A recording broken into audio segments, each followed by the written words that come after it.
بعض لوگ سحری کھانا ضروری نہیں سمجھتے اور رات ہی کو کھا پی کر سو جاتے ہیں یا آدھی رات کو اٹھ کر کھا لیتے ہیں، یہ دونوں ہی باتیں غلط ہے۔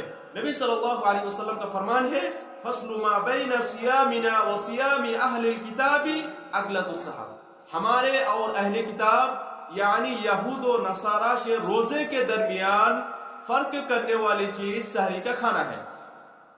یعنی یہود و نصارہ سحری نہیں کھاتے اور مسلمان سحری کھا کر روزہ رکھتے ہیں، اس لیے سحری ضرور کھانی چاہیے، چاہے ایک کھجور یا چند گھونٹ پانی ہی کیوں نہ ہو۔ نبی کریم صلی اللہ علیہ وسلم کی ایک سنت یہ بھی ہے کہ روزہ کھولنے میں تاخیر نہ کی جائے، دیر نہ کی جائے، بلکہ جلدی کی جائے۔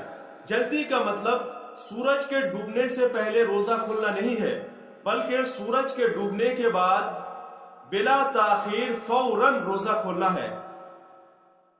بعض لوگ